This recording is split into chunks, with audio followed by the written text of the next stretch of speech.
Hey guys, welcome back to my channel. तो सब friend प्रतिदिन से मैं आज आप लोगों ने नाटक गुरुत्वपूर्ण वीडियो লৈ আছো। তো सब फ्रेंड आज ভিডিও বিকে হল যিবিলাক মানুহৰ ৰেচন কাৰ্ড নাই বা আৰু যদি কোনো পায় যোনবোৰ ৰেচন কাৰ্ডত নাম অন্তৰ্ভুক্ত কৰিব বিচাৰিছে নহলে কেনেকৈ কৰিব এইটো সম্পূৰ্ণ প্ৰশ্নটো ভিডিঅ'তে দেখুৱাম। তো অসম চৰকাৰৰ পৰা নতুনকৈ ৰেচন কাৰ্ড বনোৱা আৰু লগতে মেম্বাৰ এড কৰা আৰু লগতে ৰেচন কাৰ্ড ট্ৰান্সফাৰ কৰা এই তিনিটা সুবিধা দিছে। তো আপোনালোকে কৰি ল'ব। তো আপোনালোকে কেনেকৈ কৰিব এইটো সম্পূৰ্ণ প্ৰশ্নটো ভিডিঅ'তে দেখুৱাম। তো सब আপোনালোকে সম্পূৰ্ণ কৰি চাই থাকিব। তো सब এইটো হ'ল আপোনালোকৰ ৰেচন কাৰ্ডৰ ফৰ্ম নেক্সট 1 ফৰ্ম সি আপোনালোকৰ এইটো ফৰ্ম আপোনালোকে ফিল আপ কৰিব লাগিব। তো আপোনাৰ এইটো ফৰ্ম হয় এইটো ফৰ্ম আপোনালোকৰ যেটা নতুন এপ্লিকেশন হয় মানে নতুনকৈ ৰেচন কাৰ্ড বনাব বিচাৰিছে নহলে আপোনাক কি কৰিব ইয়াতে কাৰ্ড টাইপ আপোনালোকে ভৰাই দিব দিছে এপিএল নে বিপিএল নে এৱাই নে এমএসৱাই যেটো হয় আপোনালোকৰ বেছিভাগ মানুহে বিপিএল হয় আপোনালোকে বিপিএল ভৰাই দিব। তাৰপিছত আপোনালোকে পাছপোৰ্ট সাইজ ফটো এটা হেড অফ দা ফ্যামিলি যাৰ নামত ৰেচন কাৰ্ড বনাব তাৰ ফটোটো লগাই দিব। তাৰপিছত দেখা পাইছে কাৰ্ড নাম্বাৰ এক্সিষ্ট যদি আপোনালোকৰ কাৰ্ড নতুনকৈ এড কৰিব বিচাৰে নহলে এতে কাৰ্ড নাম্বাৰটো বহাই দিব আৰু যদি আপোনালোকে নতুনকৈ বনাব বিচাৰে নহলে এটো বহাব নালাগে। তাৰ দেখা পাইছে আপোনাৰ particular of the head of the family এতে name of the head of family বহাই দিব। তাৰপিছত মাদাৰ নেম ফাদাৰ নেম বহাই দিয়াৰ পিছত তল ফ্লাশ স্ক্ৰীন কৰিব কৈছে স্পেচ নেম অথবা স্বামী হাজবেণ্ড নাম বহাই দিব। তাৰপিছত জেন্ডাৰ মেল না ফিমেল হয়টো বহাই দিব। তাৰপিছত দেখা পাইছে ডেট অফ বাৰ্থ এতে বহাই দিব। তাৰপিছত এজ বহাই দিব। তাৰপিছত তল ফ্লাশ স্ক্ৰীন কৰিলে ল্যান্ডলাইন ফোন নাম্বাৰ এতে বহাই দিব। তাৰপিছত মোবাইল নাম্বাৰ এতে বহাই দিব। তাৰপিছত বেংক একাউণ্ট নাম্বাৰটো লিখি দিব। তাৰপিছত বেংক নেম অফ বেলেন্স এতে লিখি দিব। তাৰপিছত জব কাৰ্ড নাম্বাৰটো যদি আপোনালোকৰ আছে নহলে বহাই দিব আৰু যদি নাই নিদিলেও হ'ব। তাৰপিছত বিপিএল সিৰিয়াল নাম্বাৰ আপোনালোকৰ যদি থাকে এইটো বহাই দিব নাথাকিলে নাই। তাৰপিছত তল ফ্লাশ স্ক্ৰীন দেখা হৈছে প্ৰেজেন্ট এড্ৰেছ আপোনালোকৰ যিটো প্ৰেজেন্ট এড্ৰেছ আছে এইটো বহাই দিব। State subdivision district circle block village town BCDC বা পঞ্চায়ত আপোনালোকে এইটো বহাই দিব। বহাই দিয়াৰ পিছত তল ফ্লাশ স্ক্ৰীন কৰিলে আপোনালোকে দেখাব পাৰে আপোনালোকৰ হাউচ নাম্বাৰ আপোনালোকে বহাই দিব।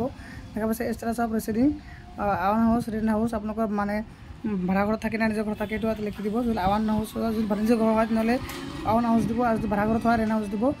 আৰু যদি আপোনালোকৰ মানে নিজৰ ঘৰ হয় নহলে এইটো মানে নেম অফ দা হাউচ অনাৰ এইটো লিখিব নালাগে।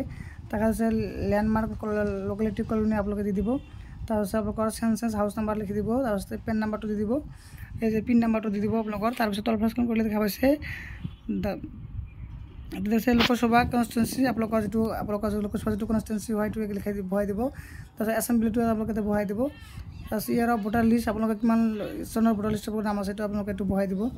তাৰপিছত নেম অফ পুলিং ষ্টেচন আপোনালোকৰ যেটো ভোট কেন্দ্ৰ আছিল সেই ভোট কেন্দ্ৰ আপোনালোকে নামটো বহাই দিব। তাৰপিছত name of the polling station তাৰপিছত আপোনালোকৰ পুলিং ষ্টেচনটো বহাই দিব। তাৰপিছত তল ফ্লাশ স্ক্ৰীন কৰিলে দেখা পাইছে ইয়াতে হাউচ নাম্বাৰ ইয়াতে আপোনালোকৰ হাউচ নাম্বাৰটো বহাই দিব। তাৰপিছত serial number under polling station SPR voter list আপোনালোকৰ মানে যেটো মানে পুলিং ষ্টেচন আছে ভোট কেন্দ্ৰ আছে এইটো সিৰিয়াল নাম্বাৰ কিমান এইটো বহাই দিব। তাৰপিছত তল ফ্লাশ স্ক্ৰীন কৰিলে কৈছে পাৰ্মানেণ্ট এড্ৰেছ যদি আপোনালোকৰ প্ৰেজেন্ট এড্ৰেছ আছে পাৰ্মানেণ্ট একে হয় নহলে টিক মাৰ্ক দি দিব। তাৰপিছত এইবিলাক আপোনালোকে ফিল আপ কৰি তল ফ্লাশ স্ক্ৰীন কৰিব কৰাৰ পিছত তো সব ফ্ৰেণ্ড আপোনালোকে আছে অকুপেশ্যন আপোনালোকৰ মানে কৰ্ম কি কৰে এইটো বহাই দিব। যেটো এনুৱেল ইনকাম এতে বহাই দিব। তাৰপিছত আছে আধাৰ কাৰ্ড ডিটেইলছ এতে আধাৰ নাম্বাৰটো বহাই দিব। তাৰপিছত আধাৰ কাৰ্ড লিংক মোবাইল নাম্বাৰ এতে বহাই দিব। তল ফ্লাশ স্ক্ৰীন কৰি দেখা পাইছে আছে এলপিজি গ্যাস যদি আপোনালোকৰ এলপিজি গ্যাসৰ কানেকশ্যন আছে ইয়াতে আপোনালোকৰ গ্যাস কোম্পানীৰ নেম গ্যাস কোম্পানীৰ এজেন্ট নেম তাৰপিছত কনজিউমাৰ নাম্বাৰ ইয়াতে লিখি দিব। দেৰ পিছত তল ফ্লাশ স্ক্ৰীন কৰিলে দেখা পাইছে name of PP shop statement tag যদি আপোনালোকৰ ওচৰ পাছৰৰ কোনো ধৰণৰ মানে ডিলাৰশ্বিপ থাকে মানে ডিলাৰৰ নাম থাকে নহলে নামটো বহাই দিব আৰু নাথাকিলে নাই। তাৰপিছত আপোনালোকৰ ডকুমেণ্টছ দিব লাগিব copy of existing ration card যদি আপোনালোকৰ মানে এড কৰিব বিচাৰে নহলে আগৰ ৰেচন কাৰ্ডটো দিব লাগিব আৰু যদি এড কৰিব নিবিচাৰে নহলে দিব নালাগে। তাৰপিছত আছে details particular family member in next 1 আপোনালোকৰ ভোটাৰ কাৰ্ড আধাৰ কাৰ্ড বেংকৰ একাউণ্ট এইবিলাক দিব লাগিব। তাৰপিছত আছে copy of birth certificate minor member below 10 year in age যিবিলাক মানে মাইনৰ আপোনালোকৰ 3 বছৰত তলত আছে সেইবিলাক বাৰ্থ চাৰ্টিফিকেট দিব। তো ফ্লাশ স্ক্ৰীন কৰিলে আপুনি দেখা পাব ইয়াতে for new family identity card ration card application ইয়াতে আপোনালোকৰ ষ্টেট সাব ডিভিশন আপোনালোকৰ মানে গাঁও অঞ্চলৰ নে চহৰ অঞ্চলৰ ৰুৰাল নে আৰবান এইটো লিখি দিব। বিসিডিসি পঞ্চায়ত লিখি দিব। ডিস্ট্ৰিক্ট সাৰ্কেল ব্লক ভিলেজ এইবিলাক লিখি দিব। লিখি দিয়াৰ পিছত তল ফ্লাশ স্ক্ৰীন কৰিব কৰাৰ পিছত ডকুমেণ্টছ আপোনালোকে কি দিব লাগিব দেখা পাইছে details particular family member next 1 ইয়াতে আপোনালোকৰ মই কৈছোৱে ভোটাৰ কাৰ্ড আধাৰ কাৰ্ড বেংকৰ account passport size photo PAN card এইবিলাক আপোনালোকে দিব লাগিব।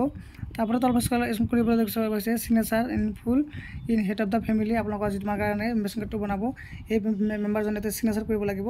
কৰাৰ পিছত তল ফ্লাশ স্ক্ৰীন কৰিলে আপোনালোকে ইয়াতে দেখা পাইছে মই আৰু এটা ফৰ্ম আছে দেখা পাইছে ইয়াতে আপোনালোকক দেখাই দি আছো। ইয়াতে আপোনালোকৰ পাছপোৰ্ট ফটো আপনাৰ ফ্যামিলিজনে দিব লাগিব।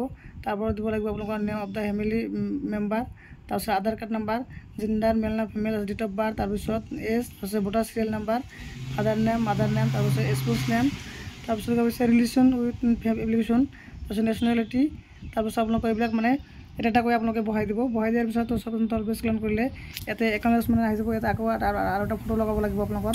ফটো লগাই কিনে ইয়াতে ফ্ৰম চিৰিয়েল নাম্বাৰ আপোনালোকে ইয়াতে দিব লাগিব। দিয়াৰ পিছত আপোনালোকৰ এইবিলাক ফিল আপ কৰি আপোনালোকে কি কৰিব, আপোনালোকৰ যদি VCDC মানে VCDC বা পঞ্চায়তৰ চেয়াৰমেন বা মেম্বাৰ আছে আপোনালোকৰ, সিহঁতৰ হাতত জমা দিব। জমা দিয়াৰ পিছত আপোনালোকৰ ৰেচন কাৰ্ডটো হৈ যাব। তো আৰু আকৌ কৈছোঁ আপোনালোকৰ মানে ডকুমেণ্টছবিলাক লাগিব, ভোটাৰ কাৰ্ড, আধাৰ কাৰ্ড, বেংকৰ একাউণ্ট, পাছবুক আৰু পাছপোৰ্ট চাইজ ফটো এইবিলাক লাগিব আপোনালোকৰ। তো এইবিলাক মানে সকলোখিনি ডিটেইলছ মানে ডকুমেণ্টছ আপোনালোকে জেৰেক্স কৰি এইটো ফৰ্মৰ পিছফালে মানে এটা মানে ষ্টেবিলাইজাৰ কৰি আপোনালোকে দি দিব। তো এনেকৈ দিলে আপোনালোকৰ ৰেচন কাৰ্ডটো হৈ যাব। তো চবখিনি আশা কৰোঁ আপোনালোকৰ ভিডিঅ'টো ভাল লাগিছে। তো চবে ভিডিঅ'টো ভাল লাগে সকলোকে শ্বেয়াৰ কৰি দিব, সকলোকে মানে সকলোৱে যাতে গম পায় মানে ৰেচন কাৰ্ড হৈ আছে নতুনকৈ, কাৰণ ৰেচন কাৰ্ড এটা বহুত গুৰুত্বপূৰ্ণ নথি পত্ৰ হয়। তো চবখিনি আজিৰ ভিডিঅ'টো এইখিনিতেই। থ্যাংক ইউ ফৰ ৱাচিং মাই ভিডিঅ'।